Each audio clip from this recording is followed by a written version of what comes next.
जब जन्मदिन होता है तो बहुत महत्व की चीज होती है। वर्ष में एक बार जन्मदिन किसी व्यक्ति का आता है, बहुत खुशी का विषय होता है, सेलिब्रेशन का विषय होता है ना। पर कुछ अच्छी परंपराएं भी हैं तो कुछ गड़बड़ परंपराएं भी हैं। अच्छी परंपराएं और खराब परंपराएं। जन्मदिन के नाम पर भी बहुत सारी बीमारियां आजकल कॉमन लाने का काम करते हैं। छोटा बच्चा है, जन्मदिन चला रहे, कैसा जन्मदिन कर रहे हैं।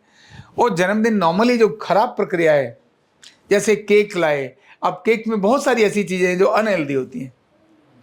फिर उसके ऊपर केक सजाया और साथ में एक बोलाते हैं बंदूक सी फटक्का, क्या बोलते हैं उसको, वो जो फोड़ते हैं, इसमें से बहुत सारी चमक चमक चमक निकलती है, और जो चमक चमक निकलती है फिर कहाँ गिरती है, वो केक पर गिरती है। और उस चमक चमक में जब भी आप फटाका चलाएंगे तो फूंक मार के तो चलाया नहीं, कुछ तो उसमें ऐसे तत्व होंगे जिन्होंने बाहर फेंका उनको, और वो गंधक और पटास जैसी चीजें होती हैं जो गैस बनाती है और बाहर उसको निकालती हैं। वो केमिकल्स जब उसके ऊपर पड़ते हैं, किसके, केक के ऊपर पड़ते हैं, और उन पत्तियों पर भी, क्योंकि वो तो नेचुरल पत्ती तो नहीं है, वो तो आर्टिफिशियल पत्ती हैं, कलर वाली पत्तियां हैं। और जब वो पत्ती हैं फिर थर्मोकोल की चीजें भी उसके ऊपर गिरती हैं, तो वो केक जो है वो कैसा हो जाता है, डिटॉक्सिफाई हो जाता है, टॉक्सिफाई हो जाता है। उसके ऊपर बहुत सारे मतलब खराब चीजें आ जाती है जो रोग का कारण बनती हैं। तीसरा और बड़ा काम करते हैं, और वो है मोमबत्तियां जलाते हैं।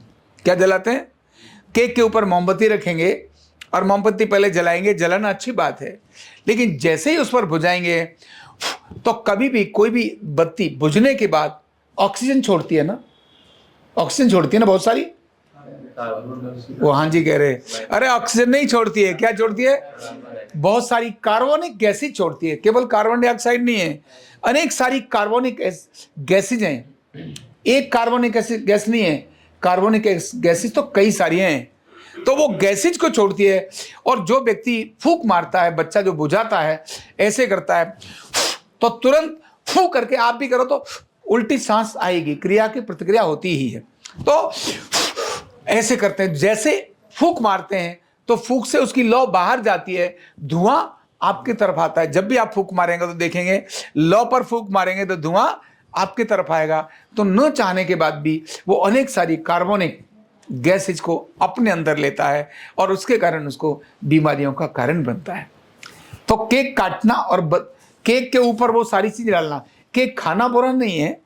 आप लाए हैं, जन्मदिन में मना रहे हैं, आप केक लाइए, मोमबत्ती जलाइए और उसको अलग से रख दीजिए, वो अलग चीज हो सकती है। लेकिन और फिर केक को काट कर खाइए, कोई बात नहीं।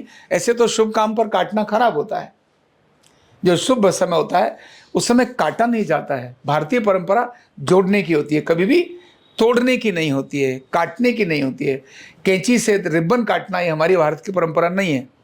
चाकू से केक काटना ये भारत की परंपरा नहीं है। जन्मदिन पर भगवान की पूजा करना, भगवान को पुष्प देना, मिठाई चढ़ाना, दान करना, पुण्य करना, ये सब ऐसी प्रक्रिया में आते हैं। तो केक काटना ये भारत की परंपरा में नहीं है। एक छोटी कहानी है जो मैं नॉर्मली कहता हूं कि जब किसी का जन्मदिन होता है और काटते हैं तो काटने का क्या भाव होता है। भगवान श्री राम का जब विवाह हो रहा था जनकपुरी में, और वहां पर गए तो बाकी स्वयंवर होने की, स्वयंवर तो हो गया था, अब बाकी बारातियों को बुलाया था उन्होंने कि भाई आ जाओ। तो दशरथ जी सबको लेकर अपने साथ वहां आए। तो कुछ लोग आपके जैसे, भाई शादी में जाके तो हम सब लोग एक ही काम से मतलब रखते हैं, भाई लड़का लड़की को देखा बहुत अच्छा है, नमस्ते कर लिया, इसके बाद क्या काम होता है, सब खाने के लिए जाते हैं। शादी में कौन ऐसा है जो किसी दूसरे काम के लिए जाता है, खाने के लिए जाते हैं।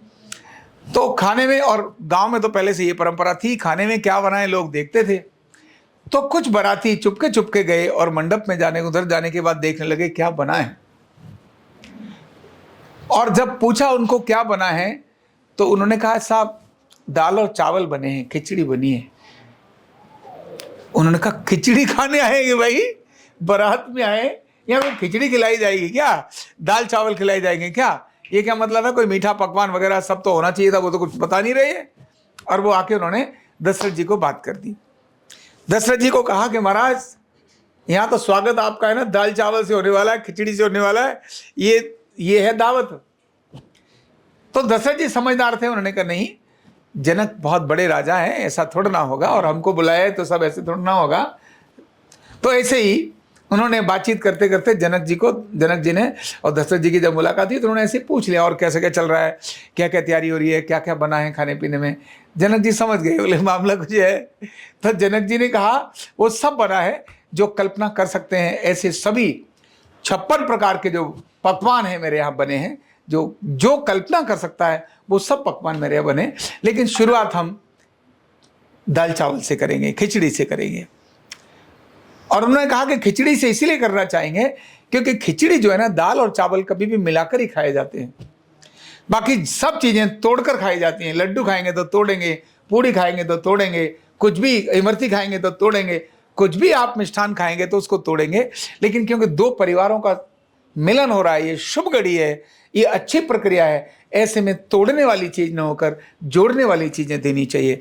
तभी हम शादी विवाह में किसी के घर दाल और चावल भेजते हैं, इसको कुछ बोलते हैं ना, क्या बोलते हैं उसको, वो ऐसा वो भेजा जाता है। तो और शुभ समय पर खिचड़ी बनाई जाती है क्योंकि मिलने वाली बात आती है, तो जोड़ने वाली बात होती है, तोड़ने वाली नहीं होती है। इसीलिए केक काटना अच्छी बात नहीं है, पर हाँ खाने के लिए मंगाया है, प्रचलन में लोग स्वाद के लिए खाते हैं तो उसको खाइए, कोई दिक्कत नहीं है।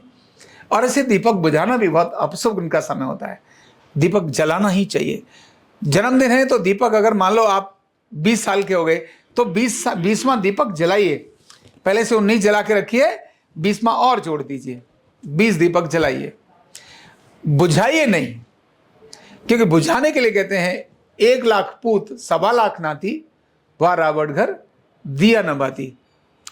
दिया और बाती ना होना मतलब अंधेरा होना, एक ही चिराग था वो भी बुझ गया, कहते ना इसके घर का तो चिराग बुझ गया। तो चिराग को बुझाना ये बहुत गलत होता है, इसीलिए घरों में देखा होगा फूंक से कभी किसी दीपक को नहीं बुझाते, ऐसे हाथ से या ऐसे करके हाथ से उस तरह से बुझाते होंगे। और वैसे भी अग्नि को थूक से नहीं स्पर्श करना चाहिए, थूक जाना अग्नि पर अच्छा नहीं होता है, अग्नि देवता है, तो इसीलिए उसका सम्मान ऐसा नहीं करना चाहिए। और आजकल जन्मदिन में ऐसा ही प्रक्रिया होती है, तो केक खाएं, पेस्ट्री खाएं। अगर मान लो करना ही है तो पेस्ट्री 20 साल के हो गए, 21 में हो रहे हैं, तो पहले 20 पेस्ट्री रखी है, 21वीं और लाओ, उससे उसको मिलवा दो। लो भाई ये 20 पेस्ट्री थी, 21वीं और मिला दी और उसको सबको खिलाओ। तो ये जो तरीका है ये जन्मदिन का अच्छा तरीका है। ऐसे ही जन्मदिन हमेशा मनाना चाहिए, और जन्मदिन मनाना चाहिए दान करके। कैसे करके? दान करके, पुण्य करके, लोगों को दे करके, यानी खाली करके, इससे मनाना चाहिए। भरने से नहीं, खाली करने से अच्छा होता है। जब मैं किडनी लीवर लंग्स की बात बता रहा था तो मैंने एक चीज उसमें बताना भूल गया। मैंने कहा कि किडनी को, लीवर को, लंग्स को करना है तो इन्हें खाली करो। क्या करो? खाली करो। पेट माना कम खाओगे तो लीवर अच्छा रहेगा, कम खाओगे तो लीवर अच्छा रहेगा। श्वास को निकाल दो, छोड़ दो और शांत होकर बैठ जाओ, आपके लंग्स में प्यूरिफिकेशन शुरू हो जाएगी, डिटॉक्सिफिकेशन शुरू हो जाएगी। सांस को लिया, कुंभक यानी बाह्य कुंभक, सांस को छोड़ना, सांस को रोकना, इससे आपके लंग्स में पावर आती है। तो खाली करने से, उपवास से आपके किडनी, लीवर, लंग्स तीनों ठीक होते हैं। भरने से तीनों खराब होते हैं। तो जन्मदिन के समय पर बड़ों को प्रणाम करना चाहिए, नमन करना चाहिए, उनसे आशीर्वाद लेना चाहिए, दान और पुण्य करने चाहिए, सेवा करनी चाहिए और खुशियां इस प्रकार से ही बांटनी चाहिए। हवन करना चाहिए, पूजा करना चाहिए, अर्चन करना चाहिए, गुरु स्थान पर जाना चाहिए। ये सभी जन्मदिन की चीज़ें होती हैं। और माता पिता को प्रणाम करना चाहिए, ये तो बड़ी बात ही है, उससे तो कोई छोटी बात ही नहीं, उससे बड़ी तो कोई बात ही नहीं है। तो ऐसे जन्मदिन का जो होता है, भारत का तरीका जन्मदिन का इसी प्रकार का होता है। तो जन्मदिन पर कुछ खराब चीज़ें हैं, कुछ अच्छी चीज़ें हैं। अच्छी चीज़ों को अपनाना चाहिए, खराब चीज़ों को कम से कम लेना चाहिए। भारत अपने आप में अच्छा देश है, अच्छी चीज़ें मनाता है। एक भारत जैसे जन्मदिन तो दुनिया में कहीं नहीं मनते। कृष्ण का जन्मदिन सारा भारत कैसे मनाता है? जन्माष्टमी के रूप में। राम का जन्मदिन कैसे मनाता है भारत? रामनवमी के रूप में। तो भारत में तो महापुरुषों के जन्मदिन को मनाने की अद्भुत परंपरा है। दान को देकर, हर्षोल्लास से, संकीर्तन कर भजन करके, मतलब खूब खाना खिलाकर, ये सभी भारत में ऐसी श्रेष्ठ परंपराएं रही हैं। तो यही परंपराएं हमने अपनाना चाहिए। बहुत बहुत शुभकामनाएं।